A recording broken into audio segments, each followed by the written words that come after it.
Dave, wait, Anthony, Dave, Anthony, Dave, Anthony, you look much sexier than I recall. It's the suit, isn't it? I think so. I'm Anthony. Welcome to No Vacancy Live. That's my friend Glenn. You're watching the #1 show in hospitality.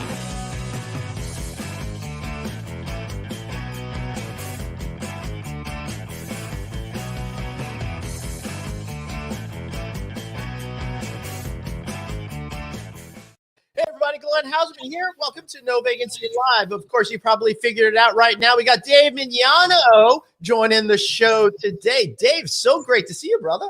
Oh, well, appreciate having me on. The stars kind of aligned where I'm actually working a PM shift today to cover some managerial duties. So I was able to jump in. I'm happy to be here. Thanks for having me. That's right. Just to let everybody know, Anthony could not be here today because his daughter has a torn ACL and she's getting that repaired today. So being a good dad that he is, he's out there joining around, hanging out with the surgery, making sure it all goes okay.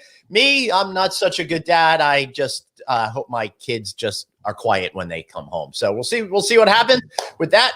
Michael said, hey, welcome, producer Dave. Dave, so the pressure is on for you, my friend. You've got big shoes to fill here, brother. I do. And I felt, since I'm stepping into this big seat, I had to wear the suit. I had just the part.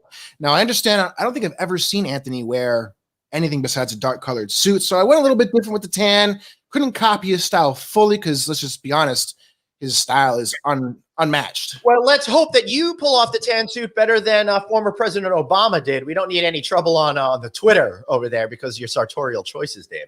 The Twitter has many other things to get on me about than my suit choices. There's a long list. This is far down it. All right, we got a couple of great guests today. Coming up in a minute is Chris Green. But before we get to the incredible CEO of Chesapeake Hospitality, Dave, you know what I got in my mind? I've got the Tellurian basket on my mind over here. You know why I like this basket so much, Dave?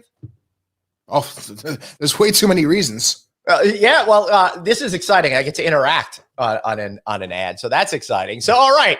So the Tellurian basket's really awesome. As events are coming back, Dave, people are going to want to find better ways to continue to save money. And this is one great way. Instead of taking all those plastic, garbage bags, without taking all of those plastic garbage cans and stuff like that, you have to collect them, you have to stack them, you have to clean them, you have to store them. You don't have to do that with the Tellurian. This thing, it just, breaks down really, really easy. So it comes flat packed. Just set it up, boom, then throw it in with the recycling. And Dave, do you happen to know how many of these it takes to make one plastic basket when it comes to emissions? A little bit rusty on my producer skills, but I think it's 1,594, if I'm not mistaken. Something like that. It might be 1587, somewhere in 1564. So too far off. That's pretty darn good.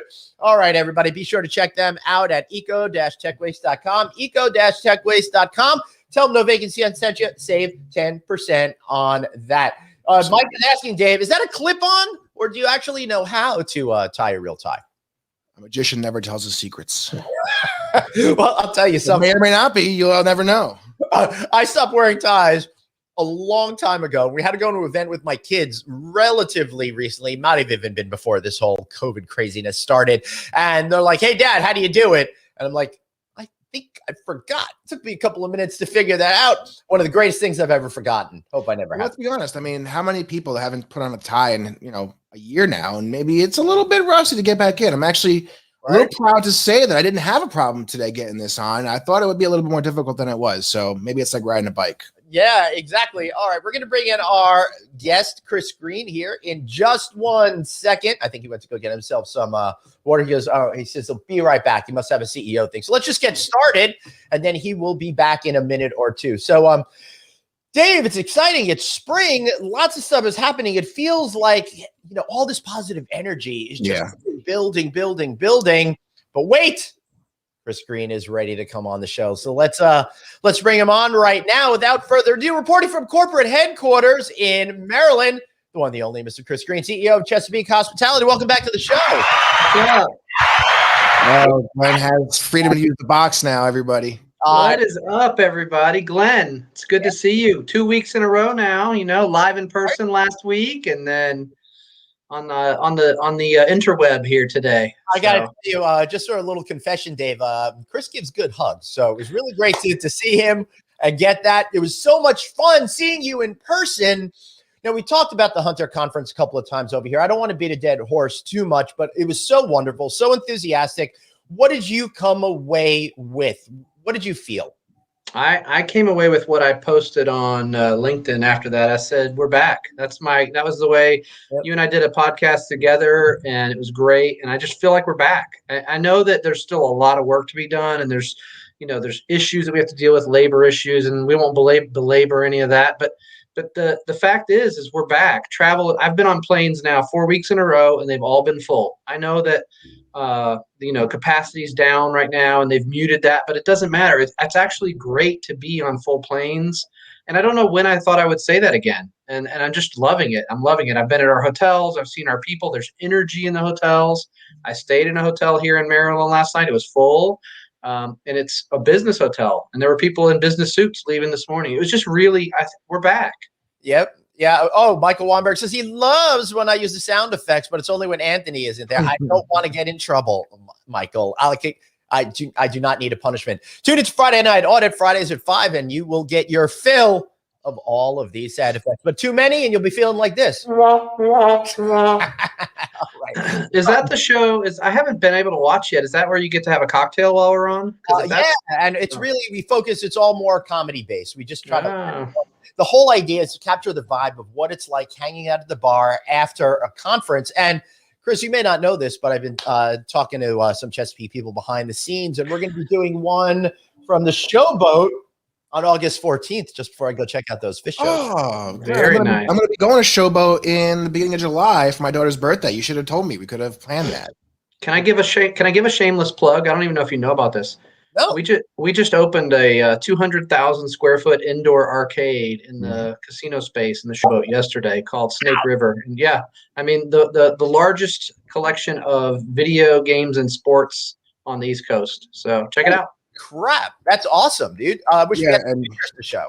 I was going to say I've been down there a couple of times, and the GM down there has been very kind to me. I saw kind of just the space they put this thing in, and it's massive. I mean, and that's honestly one of the reasons we're taking my daughter down there for her birthday is because of the indoor arcade, and I'm really excited to see how it's all come together. Yep. Oh yeah, pinball. Michael's asking about pinball. We've got everything. I mean, old school, new school. It's amazing. Right. That's pretty awesome. Well, I love that you guys are reinventing it. You've got a great owner over there who understands putting in the money into the property to make it something super special. You've got this great water park that's going to be coming soon too, right? Yeah, we're working on a $100 million water park. I mean, the vision for that asset is, to be the family destination on the Upper East Coast there. I mean, Atlantic City always had a tough reputation. This is trying to soften that because 5.5 years ago, when I stood on the balcony of one of the empty rooms when it was closed and shuttered, and I looked out over all that ocean and all that beach, and I thought, man, this is just an opportunity. And the owner up there has a great vision for that hotel and has put a lot of money into it. So it's exciting, very exciting. Hey, Chris, a little Netflix question for you. I'm going to be getting the family together to watch Army of the Dead this Friday night. I know they filmed some of it in Atlantic City. I feel like it had to have been Showboat. Am I right? Yeah. Maybe. I don't know. I had the back of house tour when I went. Now, this is going back a couple of years ago before you started putting money into it, doing all sorts of great stuff. And I told the GM, I said, this would make for a great zombie apocalypse film. I can't wait to find out if that message was heard loud and clear. So if you're our age and you saw The Shining, well, on that same trip when I went and saw that hotel, the first time we ever laid eyes on it, I spent the night, and the hotel's 1,300 rooms, and there was only 6 occupied rooms in the hotel that night. And I was at the end of a hall, on the only person on my floor, and it was touchy for me. I was a little iffy about the stay, Did you go to room 237? I did not. I stayed away from that. But, it's different now. It's great. It's full of activity. People love it there. We're busy. We're having, thank you to driving travel, we're having a record year this year. So yeah, that's fantastic. Really good news. Dave, I know you want to talk a little bit about New York City, but Atlantic City, it's really exciting to see their gaming numbers. Everything about that market is really up. For those of you who don't know the history of Atlantic City, they were the first jurisdiction outside Las Vegas to get casino gambling. Resorts, the first property to do it. I think I'm trying to remember who did the first roll of the dice. Steve I think Steve who did the first roll of the dice. I'm sorry, I'm forgetting a little bit, but it was really great. It's supposed to bring back the city, all of that kind of stuff, but they're just kind of coasted a little bit too much. And when Pennsylvania wound up legalizing gambling, it really took pulled the carpet out from under the entire city. Now they've regrouped, they figured it out. It's great to see things moving forward and to see you guys being a big beneficiary of it, Chris. Yeah, we love it there. We love it there. And Steve Sharkey, the GM up there, and his team do a great job. Really great job. Yeah, Atlantic City is really cool as well because, I mean, obviously the gambling is the thing that comes to mind for a lot of people first and foremost, but you have the outdoor outlet mall, which is really just an amazing mall. You have obviously the boardwalk, which I think is one of the longest boardwalks in the country, if I'm not mistaken. The beach is really nice. You have the Pier Mall that goes out on the opposite side of Caesars.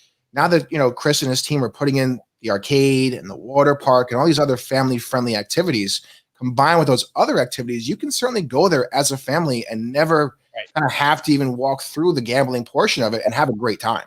Yeah. Yes. All right. I looked it up. Steve Lawrence and Edie Gourmet. They were they were married. They did a lot of shows in Vegas. They were very big mainstays in there. So he did the first roll of dice.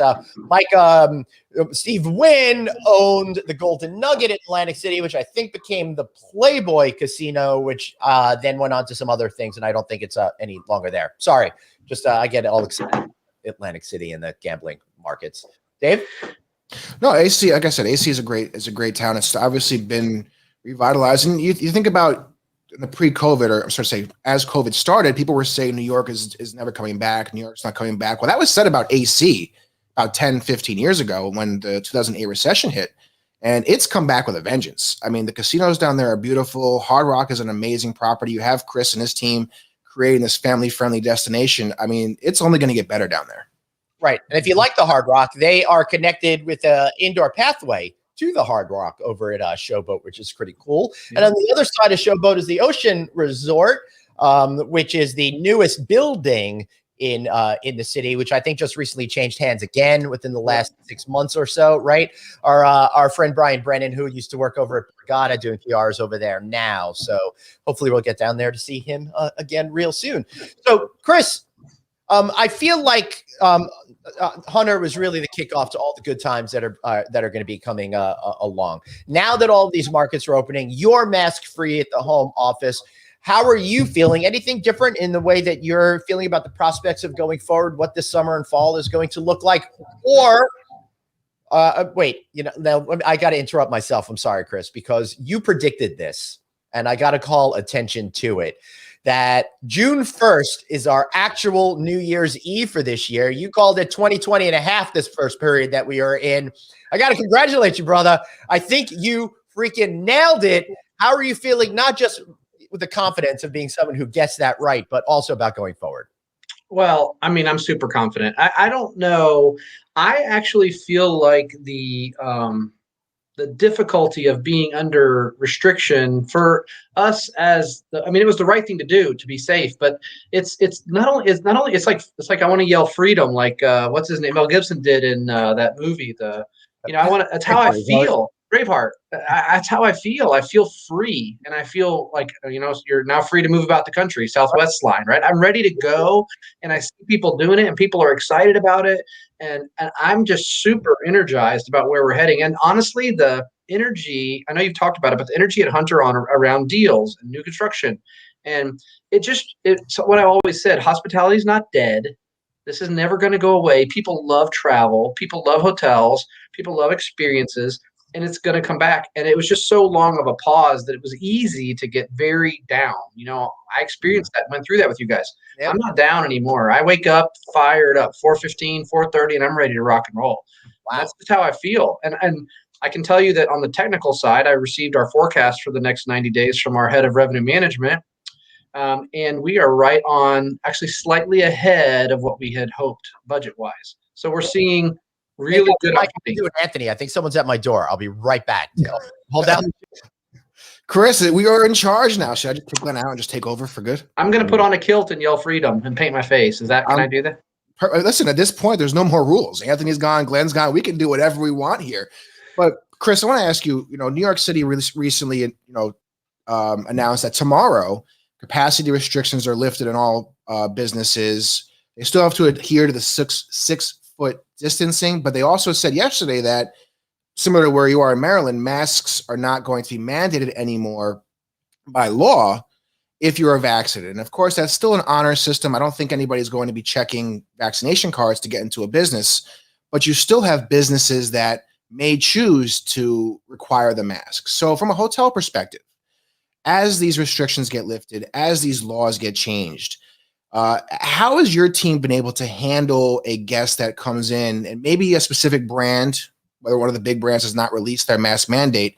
How can a front desk agent, how can a management team handle a guest that comes in and says, hey, I legally don't have to wear this now, but at the hotel, it may still be policy? How has that interaction been going?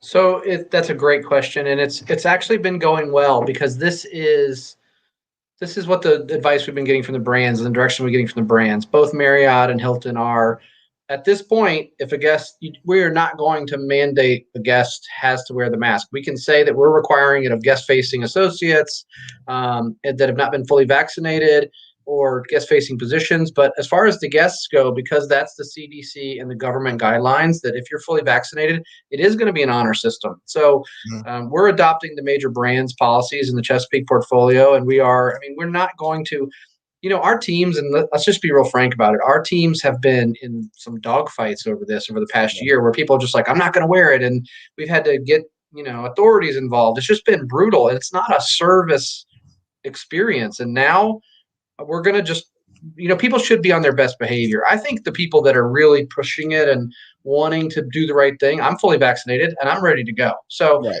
I want to be comfortable. I was in downtown Bethesda last night for dinner, and the restaurant wanted you to travel between the front door and your table with a mask. That's fine. But all their outdoor dining, people were out there dining maskless, and I was walking outdoors maskless because that's what's the law. But when I went in, I followed the rules. I just think we still need to, like we did then, follow the rules and be cognizant and kind to other people. But if we're following the guidelines to be vaccinated, we should have that benefit of going out and, not wearing the mask. So, Hey, Dave, did you ask that question of Chris, what we were talking about before going on? Yeah, no, that's exactly what Chris is responding to. So, Right. Yeah, because Chris, I had an issue when I was in Atlanta. I was staying at a major branded hotel. Their policy was to keep wearing the masks in indoor areas, but the city did not have that same policy, right? So the elevator door opens. I'm in the elevator. This guy doesn't have a mask on. I asked him to please put on a mask before coming into the elevator, and he's like, I don't have to do anything. F you. But he said the word pretty loud right in my face. And I'm like, really? This is how we're going to be? So it seems to me that this is going to be a little bit tricky for hoteliers, restaurant operators, retail outlets, and all of that kind of stuff, right? Well, the brands have done a good job. I was really pleased with Marriott's direction and Hilton's direction that came out over the past 2 days. Because remember, this is like happening real time. Yeah.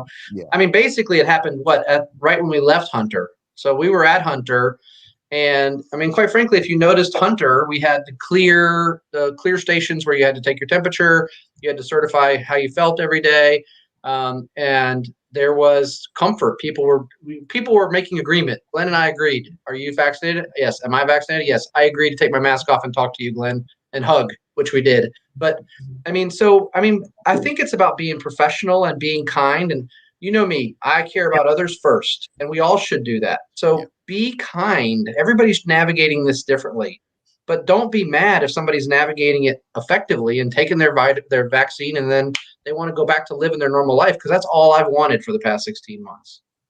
And I think at some point, right, we had to get to this step anyway. Everybody has different opinions and feelings about the masks and the mandates and this and that.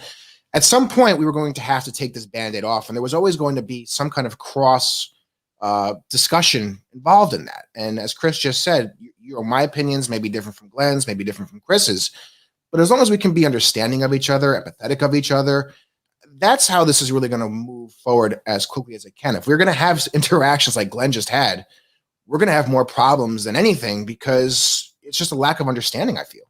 I think there's going to be less of that. I really do. I could be wrong, but I think there's going to be less, because like I said, the brands did a good job. All the big managers are adopting similar policies that I know of.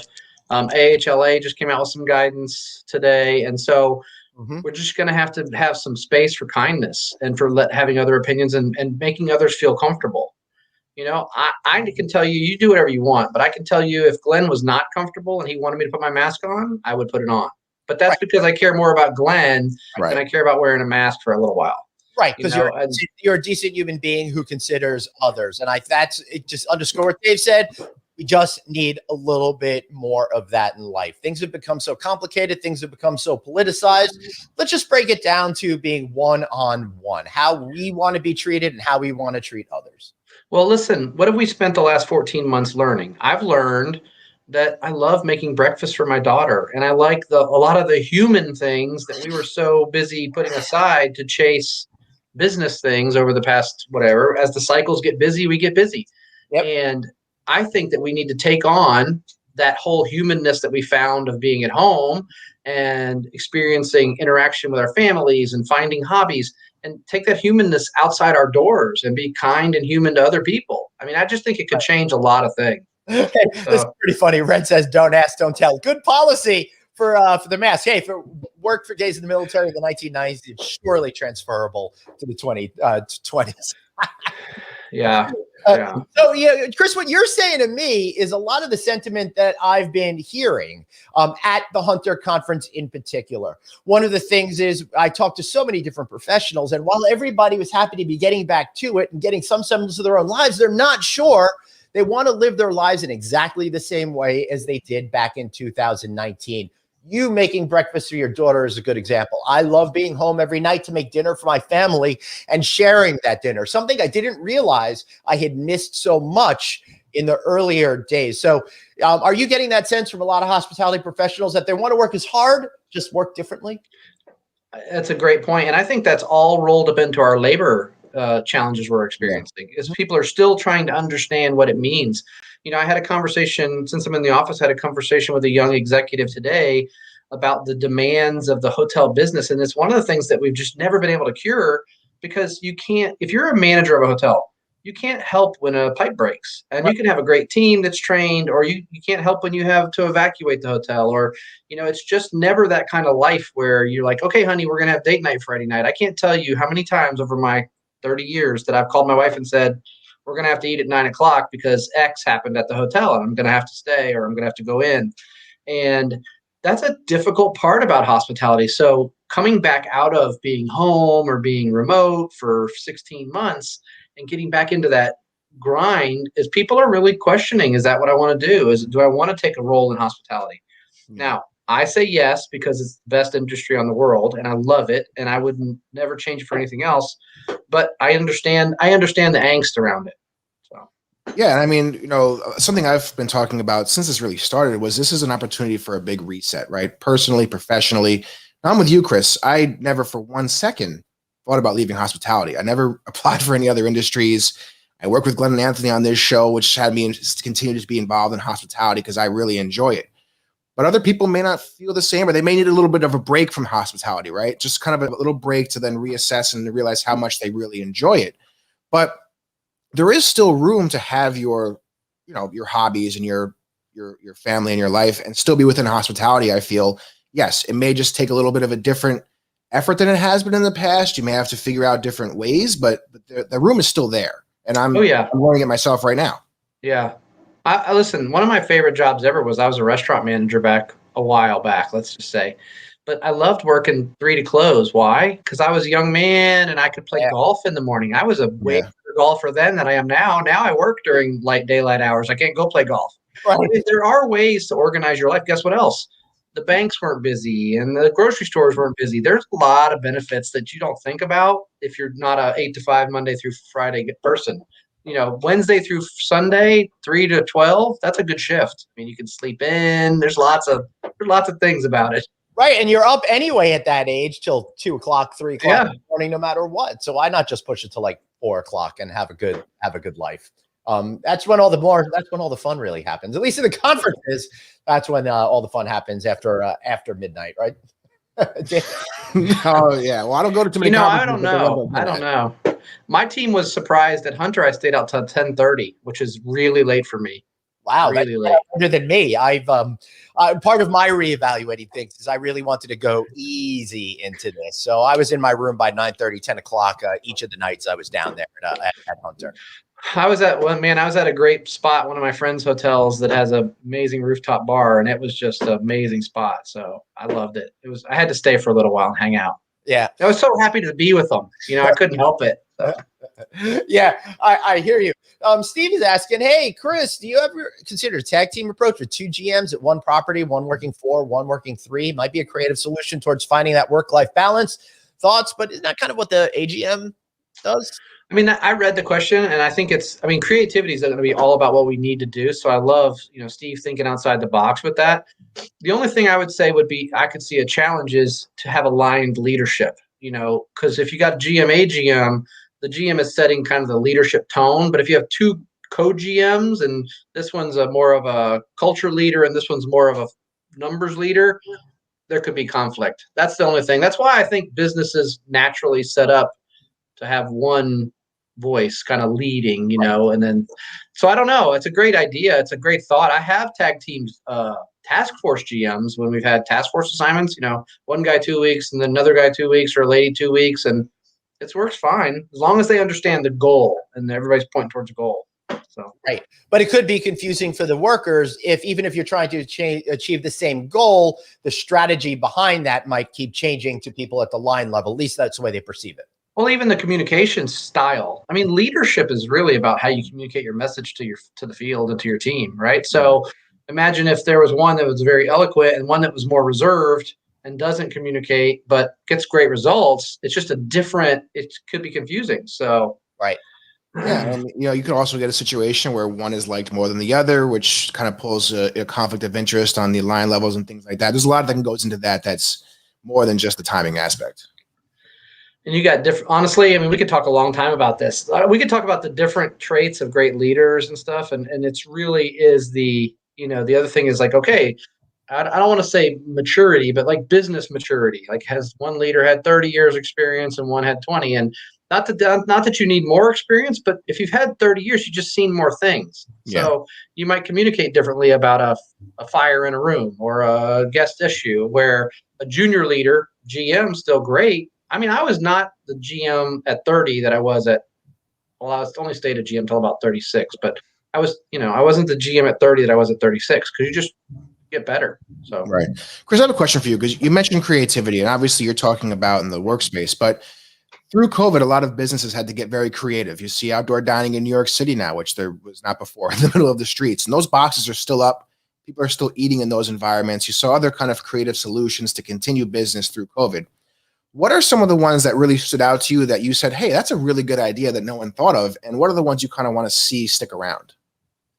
Honestly, you hit on one of the big ones. I mean, in downtown Bethesda did a great job. They closed off a couple of the main streets and let the restaurants just flow out. Beautiful. And I mean, to me, it creates vibrancy in that market. I mean, it's a little bit of Bethesda's already got traffic problems, so closing off some streets is not that fun.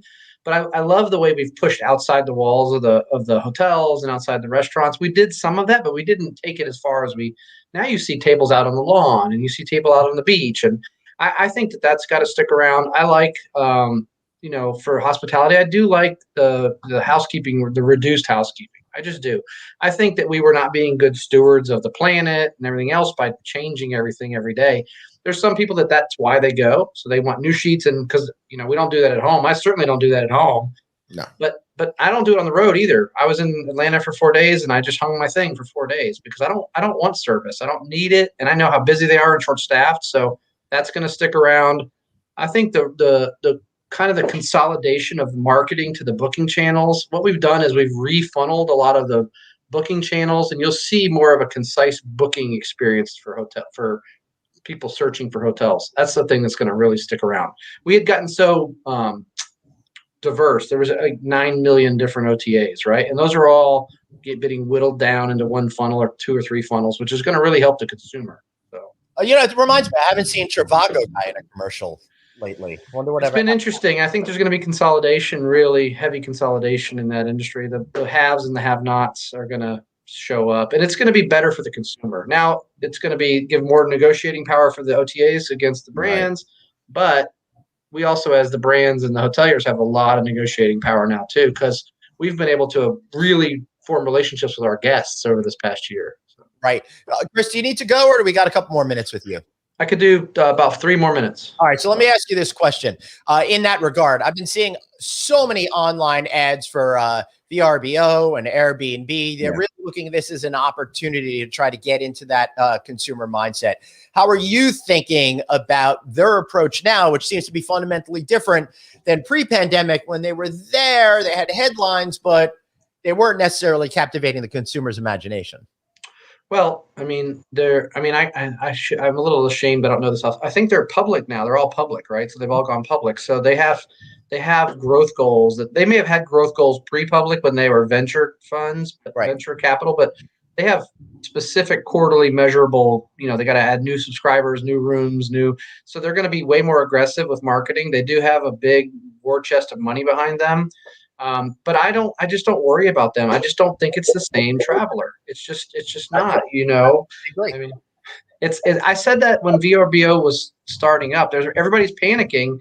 And I said, well, why are we panicking? Occupancy is still 74% nationwide. I mean, they're just adding a new product. And I think it's actually a different traveler. I stay in VRBOs. I hope nobody gets mad at me in my hotel company, but I'm going on a trip to the West Coast this year. And I'm going to do an experience. We're going to stay in a glamping tent. Well, I mean, we don't offer that at the hotel. So that has to be a VRBO experience. But everywhere else I'm staying in a Residence Inn and an AC and, I think there's a place for all of it. I think there's enough travelers for all of it to exist. Yeah, I agree, Dave. No, I was going to say, I mean, Chris was talking about that OTA consolidation. If I'm not mistaken, VRBO is owned by Expedia, correct? I don't know the answer to that. Let me do a quick little research. Where's our producer Dave behind the scenes too? Producer Dave's in front of the camera. Come on. Yes, it looks like Expedia does own VRBO. So VRBO is not publicly traded, but that kind of goes into your point, Chris, of the consolidation and the OTAs and all that stuff kind of coming together. Because that home rental service is actually owned by one of the largest, or probably the largest OTA, at least up there with Booking. So fascinating. Yeah. Chris, you said 3 minutes. That 3 minutes has passed. Any final thoughts before we let you go today, sir? I love you guys. I love you guys. I love being back. I love the energy. I love the comments I'm seeing. Everybody's excited. I'm ready to go, and I'm happy to be in the corporate office with meetings again. We actually sent a picture out to our company of the executives in the boardroom having a meeting without masks, which everybody's, just for the disclaimer, we're all fully vaccinated and we all agree feel comfortable. So I don't get any negative comments, but it was awesome. It was awesome. So I'm wondering how much longer we're going to have to read the fine print every time we make one of these statements. Well, congratulations. I want to be careful because I'm as a voice that speaks into our industry some, I want to make sure that I'm not denigrating or belittling any other opinions. I'm not that. It's just, this is my dream. I want to be back to who we were. And I hope that's everybody's dream. So I hope so too. I know a couple of hermits that were very happy with the way things are, but other than that, I think we're very excited to be back. Chris, thanks for having me. Love you too, man. Can't wait to see you again on the road, and I really can't wait to go to the showboat and see all the awesome things that you're up to there. All right, I'll talk to y'all soon. David, that was really fun. It's great to get his opinion on what's going on, but it's even better that he can stick around for the whole hour because he's got to go do business. Well, that's the whole thing, right? When Chris first started coming on every week, he was here a lot, and then you saw as things got back, he kind of got less available because he's leading a great company, and we've talked about how great of a leader Chris is and how hands-on Chris is, and so him being able to still come in here every so often is awesome, but it's great to see him back in action and doing what he does. Yeah, that's right. Now, I want everyone to be sure you stick around because this show's not done. Oh, no. We are expecting to have J.D. Power join us. Mike Taylor is going to be back to talk about the best airlines that are out there. I'm really excited about this year's list because there's a brand new number one, and we're going to find out what that is. David, you going to get back on an airplane anytime soon, brother? I would love to if I had anywhere to go, but I'm working now. I'm tied down with this show because you have me, just cracking the whip on me over here. I know. I'm sorry, but it's part of the rule that you're only allowed to work at a subterranean basements.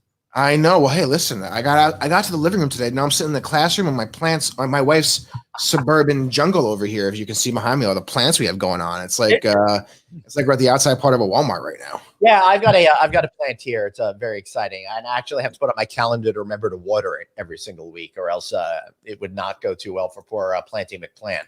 That's for sure. Well, I will say, with Mike coming on soon, there was some really good news I heard on the radio yesterday driving home that United said they're going to be increasing their flight schedule by 400 flights come June. I think it was June or July. So there is going to be growth there. Obviously, the other airlines are probably doing the same thing if they haven't necessarily announced them yet. But this all kind of comes together in that idea that we are getting back to normal. Everything is kind of coming out of this where, again, we're seeing New York City tomorrow, or New York State, I should say, releasing all the capacity restrictions. The mask mandates are going to be followed by the CDC guidelines. So, a lot sooner than later, we're going to be fully back into the lives that we knew for the most part. Certainly things have changed forever, but for the most part, we're back in action. And we see that across the country. I mean, even in New York City, every day I go in, it's a little bit busier. There's more people on the streets. The people that are on the streets are there later, like it used to be. The bus is busier. The trains are busier. And unfortunately, the traffic is back as well. But oh my God, dude. That is a sign of recovery. Horrific. Now, I'm not exactly sure what's going on with the traffic. I think some of it has to do with certain people have chosen to drive rather than take mass transit. Well, that's yes. But I will tell you, dude, every single time we've done a remote in the city for the last couple months, and we've done a few, please check out our show from Times Square. Please check out our shows from the Mark Hotel. It's taken me over 3 hours to get home for a trip that should have only been about an hour. Yeah, I mean, my bus ride, honestly, I started, a little less than 2 months ago at my job. My bus ride when I started was taking 40 minutes to get in. Now it's taking about an hour and 10. And that's just simply congestion at the Hudson River crossings. Oh, yeah. I'm excited about not the traffic, but about the fact that our guest has popped up backstage. So he's going to tell us about things we can fly over. That's right. So there will be no more furthering of ado. We're getting right to it. Michael Taylor, JD Power, returning to the show. Great to see you, sir. Hey guys, I hope is my mic working? So yes, great. Okay, great. Just want to be sure. Fortunately, it is. So great to see you, my friend. Dude, I got to fly last week. I was at the ATL airport. I would tell you, I don't know what's going on across the country. That airport is as busy as I ever remember it being. How are you seeing it out there? I was actually there yesterday. I spent all day with Delta for one good reason. For those of you who don't know already, they were awarded the JD Power Award last Wednesday. So they were the #1 airline ranked by satisfaction in the USA. Huh? Yeah. Yeah. So spent all day with them, and I have the same observation you do that Atlanta seems very hopping. I'd like to see more of the food, beverage, and retail, more of those outlets open. I think we're still having a problem getting labor to actually show up, and there's also the master concessionaires have got to take a little bit of a plunge there. So they're waiting to see if this is really real, and it seems to be very real. And the load factor on my Delta flight back and out was 100%. Yeah, I was. I also had that same experience. Also flying Delta. Congratulations to Delta Airlines at Bastion. Everybody out there. We're going to talk about some of the reasons why in just a second. But Michael, I was just so excited to see that too. There was one empty seat coming home from Atlanta, and I felt like I won the lottery because it was the seat on the window. There was a guy sitting next to me. As they closed the door, he's like, we're both like, yeah, and then he jumped over the open seat. We were stretching out in the Comfort Plus. It's the little things in life, right? Right, but it was great to have that feeling again, as opposed to looking around and going, where is everybody? Where is everybody? So it was so fantastic, and to see that 1.734 million people went through TSA yesterday, and the numbers have been generally climbing up about more than 500,000 on average since just a few weeks ago. Very exciting times. How are you feeling about before we get into the rankings, how are you feeling about the prospects of airlines and their expanding schedules? Well, I think they're all, a couple of them, Delta especially, since we had a lot of insight into what they were doing yesterday, because we met with everybody from top to bottom at Delta. They took this time to restructure themselves a little bit, especially in their fleet, and they've retired some aircraft that they were hanging on to simply because it was generating revenue for them.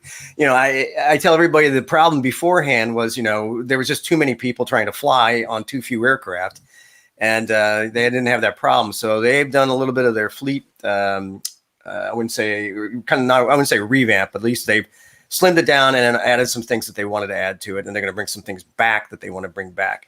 Wow, of course, they're going to do that stepwise. So that's good. And I can also say, without violating anybody's confidentiality, that United and America are doing the same type of thing. But Delta is being really aggressive about it. They have in-flight experience, goals that they want to hit, and that's going to take the latest portions, the latest edge of technology. And they still have a long way to go. One of the things that we talked to them about yesterday quite often was that in-flight services, that's the food, beverage, retail, and as we define it at JD Power, the in-flight entertainment and connectivity portion of the experience, that's the lowest rated part of the experience at the moment. Part of it has to do with COVID, but last year was almost the lowest rated experience, meaning they've got the most ground to make up here. And the phrase I've heard at the bigs when I speak to them over the past year, and I heard it several times yesterday, is they want a living room experience. And that's something that JD Power has been talking about with them for the last 3 or 4 years. Great, but how are you going to fit in a 75-inch TV behind them? No. Well, the example I always give to them is that, when connectivity-wise, I went over to my neighbor's house, and he has a router, and he gave me the password about 2 years ago. Now when I go over to his house, my phone connects automatically, seamlessly. I don't even know what's happening. And, we're streaming a game or a video or whatever. I'm showing him something on my phone hooked up to the system. And that's the kind of thing that has to happen. That's what people expect today as far as their connected experience. Just do it. If I give you the permission, just have it done. And let's not jump through hoops. Let's not listen to a sales pitch. Just do it. And that's sort of that is the goal of several of the big airlines, is to have that kind of experience connectivity wise. And to relate it back to the hotel business, companies like IHG Hotels and Resorts already has that in place. So you sign it once and you go anywhere around the world and boom, you're connected. Right. And that's what needs to happen in the aircraft. Now, part of it is, if you're operating a diverse fleet like Delta, American, or United, you can't put that equipment on some of the smaller aircrafts, like an Embraer 175. There isn't any place to put that wiring, quite literally. Physically can't do it. So there's going to be a little bit of an experience variation depending on what flight you're taking. But that's something you're going to have to live with. But eventually someone's going to come up, with a new wheel, and it's going to fit in that little aircraft and work just as well as it does on the big aircraft. So when it comes to the internet, before COVID, Ed Bastian, the CEO of Delta, had said that they want to get it towards free. Is that still happening? What's going on with that? Because honestly, I like the partner that they had, but it started to become so costly. Like, unless you have a monthly subscription and flying enough to make it worthwhile, it started to become, I'll just watch something on the backseat, or I'll download something from Netflix ahead of time. Well, I'm reticent to tell you exactly what I've heard at various airlines, but I would say yes, several of them have that goal of going for it for free. One of the issues that we talk about, at JD Power with the airlines is that a few of the airlines, and they shall go nameless at this point, look at the experience, atomize the experience, and say, where can we clip that nickel? Where can we charge the passenger to do something? Buy a beer, or buy a meal, or a sandwich, or connect to the internet, or have a half hour's worth of, email messaging, things like that. That's met with a lot of resistance over the years because everybody's kind of expecting it to be free now. And that'll be probably worked into the ticket price because there's no such thing as a free lunch, as we all know. Right. But I can tell you that many of the bigs want to go in that direction. Except they have CFOs who say, "Ooh, man, that's several tens of millions of dollars, which we could use right now." So they're a little stuck. They're trying to get cash. They want to get the cash. But I think once we get back to healthy revenue streams, we'll see that actually become an additional free service that's going to attract and retain customers on the airlines. That's like the hotels, right? For a long time pre-COVID, the hotels' number one, guest satisfaction surveys said the number one amenity hoteliers or hotel guests want is free Wi-Fi. That was long standing. So how can, hotels have figured it out in their own ways to budget that in. What can airlines do to kind of make that transition as flawlessly as possible? Well, like everything else, more sales will cure a lot of problems, and that's really what they need to do. The entire, mindset of the airlines in in this COVID period is, how can I conserve cash? And so, they do have some plans on the books to improve these things, but right now, those are all gathering dust in the back of someone's desk, because right now they need cash. So we have to get ourselves right as far as sales and profitability in these airlines before we can expect them to give something, again, for free, no free lunch, but to roll that into the ticket price. And you're right. The hotels did this during the fat times. Right. The airlines didn't. They were a little bit lagging, and so COVID has just thrown them for a loop as far as expending cash or giving up cash revenues. Right. Well, all this reminds me of that story from the 80s. I think it was American Airlines, the story where they removed the olive from the salad and they saved over $40,000 a year. I think Doug Parker was the CEO. Yeah, I think that's calculated how much they spent, $400,000 on olives. Yeah. To put in the salads. What if we take the olive out? Right. And since I work for JD Power, which is mostly known for cars, there's an analogous story about Detroit, how Detroit was going along for many years under it started under McNamara and the Whiz kids that worked at I guess Ford, I think it was, trying to take every little cost out of the car. And I've heard this from our own auto people when they would go to Ford and Chevrolet and General Motors, they'd be talking about how much can we save on this little switch. Is it a nickel? If it's a nickel times 200,000 units, we got $100,000 or $10,000 that we save and put in the bottom line. But you would go to a Japanese car company and they would have the switches on the manager's desk and they'd be touching them and clicking them and listening to them, because that's how the passenger or that's how the driver interacted with the car. And you want to communicate quality at that point, not communicate, we've just made this car cheaper for you. Right. So that's when really during that whole time, that mindset swept the Japanese car companies way ahead of the American car companies and took the American car companies almost a decade to catch on, which they did. And, obviously if you've driven an American car, they're far more quality than they were 10, 15 years ago. But that was the kind of thing, was analogous to exactly what we're talking about here, which is what is the key part of the experience? What will generate enthusiasm about my airline? And if you have an enthusiastic passenger, guess what? They'll pay more for a ticket next time. Yep. So we've seen, again, since COVID, a shift in what is important to the guests for their satisfaction in hotels. As you're doing this survey and as you're ranking these airlines, has there been a shift in what flyers are expecting for their satisfaction? Has there been certain things that have changed, that increases or decreases based on or the customer satisfaction? Yeah, quite a bit. We kind of look at it, across our 8 factors that we look at, starting with what's the value of the ticket, not only just the cost, but did I pay fees? And the airlines did a great job boosting their scores by getting rid of change fees. That was the one thing. Yeah, that was even our advice prior to COVID. You want to win the JD Power Award, make people really happy, really loyal about your airline, get rid of fees, bag fees and change fees. And, if the CFO is in the room, I would notice that he would just turn white because that's a couple $1 billion for the industry. And they waived that. People thought, okay, I'm being treated fairly. That's their estimation of what's being treated fairly. If I want to change my itinerary, why are you charging me $200? That seems excessive. And Southwest has always won that little factor, that value of the ticket, because they really stress it in their marketing message, which is bags fly free, and they do communicate no change fee. So people have it in their mind that Southwest is going to treat me the way I should be treated, and that's one of the reasons why they've been at the top of the JD Power Award categories for quite a few years.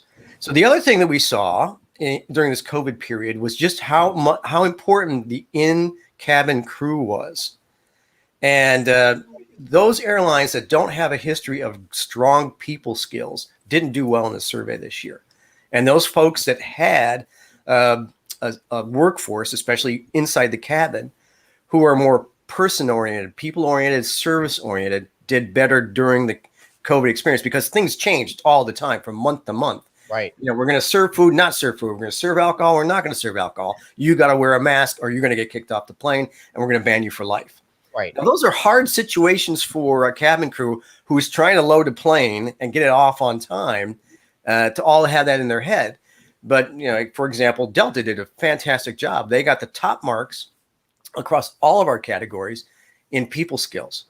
So, informing people of what was going to go on, being attentive to their needs, being courteous, being professional. So they've done a great job. And that doesn't happen overnight. They've been on that track for the last 4 or 5 years. That's fascinating. So the airlines are looking to make more money. So I can't help but think back to the good old Sky Mall and how profitable that used to be for I love that catalog. I never bought anything, but I love looking through No, that. but it was great because who knew I needed a 500-foot size inflatable fort for my cats, right? Yeah, I didn't know, but thank God that it was there to tell me I needed that. But Mike, I got to ask you then, how can they add incremental revenue by adding more into the cabin that are going to get people to pay for, when earlier in the conversation it's become evident that people want more entertainment stuff like their living room, presumably at a lower or well, hopefully it'll be rolled into the price. The way we shop for airline tickets now is so far different than what we did 20, 30 years ago. If you guys, I know I'm that old. I'm not saying, and I'm not implying you guys are that old. I'm that old too, and you have to go to you used to call up the travel agent or the person booking travel in your corporation, and then they would look at the Sabre system, I imagine, is back then. And they would tell you where you could fly from Columbus, Ohio to, Salt Lake City, Utah, and how much it might cost and when the flight might leave. Well, now we go on to a website and we get them ranked by the price. And you hardly ever leave that first page. And that's what led us to Basic Economy, which was a difficult thing to implement and really impacted satisfaction, which was the attempt to take out things out of that ticket price. They could fly. And leave later on. And move up onto that first page. Because if you weren't on that first page of the website, whether it be, I mostly use Kayak. I'm kind of loyal to Kayak. But, Google Flights and things like that. If you weren't on that first page, you were nowhere. And the very first thing that has to happen for you to get income is someone has to pick your brand. And so you got to be on that page. And that's what led to the Basic Economy. And some of the airlines introduced it fairly well, did a good job communication. Delta was one of them. Delta didn't even have a blip when they went to their version of Basic Economy. And, it's a matter of public record because I've said this before, but American United didn't do as well. So again, it's the ability to communicate, what did I just buy? Because the problem with American United when they first introduced was people got to the they didn't realize what they bought. And they said, well, they had a bag. What do you mean you're charging me $50 for a bag? That's crazy. Well, that's what you agreed to. I did no such thing. And so that started a lot of tension right there. Warning that pops up on the screen that you have to click the accept button. Oh, yeah. Well, see, American and United did the same thing as United did at first, is they put messages at the beginning, the middle, and the end. You realize you're going to have to pay for a bag if you bring one. And by the third time, it sunk in. So, right. Yeah, makes a whole lot of sense. Dave, any more questions? Just kind of going back to the idea of, again, what has changed for the satisfaction standpoint. What are some of the things that you think this is now the new normal? This is going to, they've learned and it's going to stay moving forward. Well, I tell everybody I reject the term new normal. Fair enough. I think we're going to regress to the mean, which is another, nice phrase to use. I don't think we'll ever get back to where we were, but I don't think we should accept the things that we just don't like. But there will be an emphasis on disinfection for quite a few years. People were actually scared of getting this virus. They'll still remain to be scared. And the period we're entering right now, if you guys, maybe you've had this on the podcast before, but we're entering into a really mixed demographic of the fearful and the fearless meeting at the airport. That's right. And you can go on YouTube and find fist fights and knockdown brawls. Mike's like 1,200 incidents in the last 3 months or something. A record. And that, as I was explaining to Delta yesterday, and then there's my first up as far as visiting airlines, is going to roll over into the cabin, and there's no good outcome. You're not going to be able to diffuse a lot of that situation, but you've got to have a policy. And you've got to back the people. You've got to tell your people, we have your back no matter what happens, as long as you follow the policy. And the policy's got to be well defined. So, we're not going to be going back to the lovely days before for quite a while, but I would like to think that we don't accept the things that we don't want to see in the airline experience. But we're going to go through this frictional period here where the fearless and the fearful are getting mixed together. And I'm from Texas and I don't need to wear a mask. Well, I'm from Virginia and you need to wear a mask. Right. That kind of thing is going to be happening all over the place. Right. Yeah, still will be a slow transition to change with new policies. That's for sure. But Steve's got a question. Anticipate major airlines doing away with beverage service for short flights? I would think, sure, the free beverages maybe, but you can make some money, charge for that booze. Right. Oh, yeah. The alcohol thing is probably the one that causes the most friction, at least in our data in the last few months that we've seen, is, hey, this, I should be able to get a drink after 9 months. Right. And some of them do. Some of them on certain flights are not doing that. I will say one thing that you may notice, which I think is one of those little minutia things that I really get involved with. I love these little details and how the strategy shapes all the details, is that if you go on a Delta flight now, you'll see an 8.5 ounce can rather than the 12 ounce can, which for me is great because I don't really want to drink 12 ounces at a time. But what it does is it's easier to store and you get more variety into the same space in the cabin for the crew to distribute to people in cabin. Wow. So they're going to have a wider selection and have more pleased passenger because they won't run out of Diet Coke, in row 25. And 8.5 ounces is pretty good for most, for most flights, probably under 1,200 miles.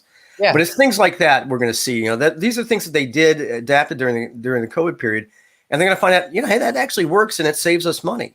And because the default was everybody was selling a 12-ounce can, let's buy the 12-ounce can. And now they've had a little bit of experimentation during this time, almost free experimentation. They're going to find some things work and some things don't. Dave, a lot of parallels to what the hospitality industry has been going through there and hotels and stuff, right? Right. And you should talk to Andrea. You should talk to Andrea, from JD Power. She'll be happy to know all about it too. Yeah, we got to get her back on this. So, but Dave, any final thoughts before we wrap this up today? No, Mike, thanks for so much for joining us. Really appreciate it, as always. Welcome, guys. Enjoy it all the time. Yeah, Michael, listen, man, I really enjoyed this conversation today. We got to get you. We got to get you back. I could anytime. Deep with these airlines. It's so much fun. And as we start to really get back to travel, those airlines are going to be more important than we've been thinking about in the last couple of years. Michael Taylor, JD Power, thanks again for being here. How can we find you? How can we learn more about what you guys are doing? Can't let you go. Go to jdpower.com, click in the upper right-hand corner, it says business, scroll down to travel, and you'll see all the things we're doing right there. Great. Thank you, sir. We appreciate it. Thank you, Michael. Thank you. Wow, that was so much fun today, Dave. I got to tell you. I had a blast. Yeah, it was great to have you join us as a co-host today. Seeing Chris was so great, and I love talking to Mike about what's going on in the airlines. I got to tell you, it's so exciting to see the airport starting to get packed again.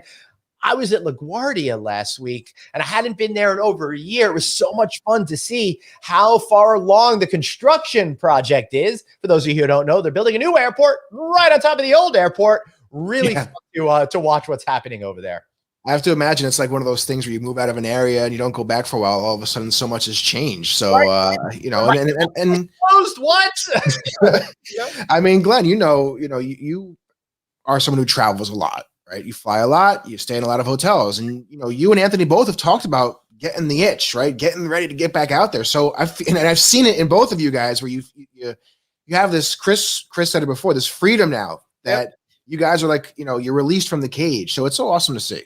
Now, while they're building still the new head terminal for Delta, there's a new terminal open for all the other airlines.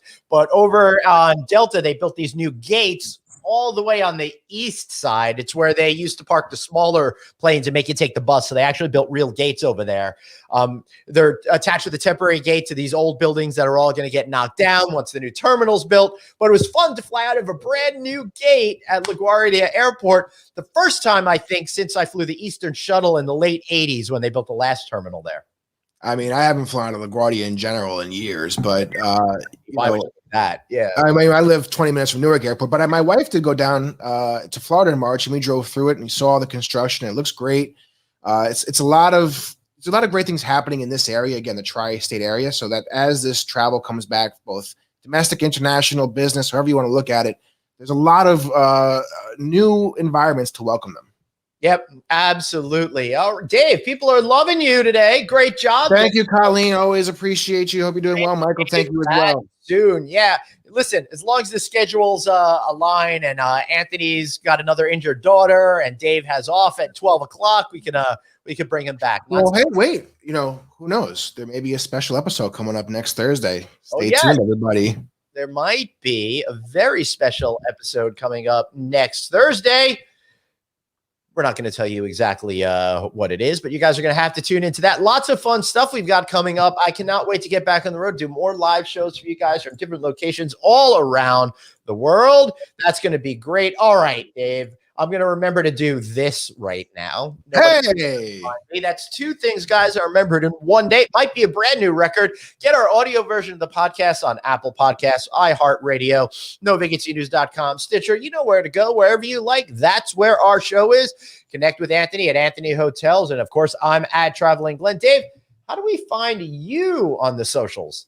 I'm so much more simple. I just go on LinkedIn, search David Mignani. You'll find me right there. You can check out my show, be my guest, all the good stuff we have going on. And, of course, I'll be around with No Vacancy as much as possible. Yeah, absolutely. Remember, he's got a silent G in his last name because I'm the only one that's allowed to have a G pronounced in this show over here. All right, everybody. Thank you so much for watching. We'll be back tomorrow with another great show that I have no clue who the guest is going to be. Dave, do you have any idea? Yes, I do. In fact, I do it so well. You have to give me about 3 seconds to figure it out. Yeah. Listen, again, I stepped out from the producer role. Tomorrow's money. Sorry? Tomorrow's about money. Pranav Bhakta. Yes. Talking capital. Yes, that's right. That's right. See, you take me out of the producer's chair and I'm just all flabbergasted. I can't multitask. It's just as simple as what it is. You got to learn the skill of pretending you know everything and looking shit up and nobody has a clue that you're doing that. I just gave our show an explicit warning. Damn it. Thank you, Matthew. Appreciate it. All right, everybody. This has been a lot of fun today. Tune in tomorrow because we're going to really learn what's going on in all the capital markets when it comes to the hospitality business. That should be a fun, interesting conversation. Of course, Anthony, you'll be back tomorrow. Then on Thursday, I don't know what that show's all about, but we'll figure that out and we'll let you know. Glenn. I have no idea what that's all about. All right, doesn't matter.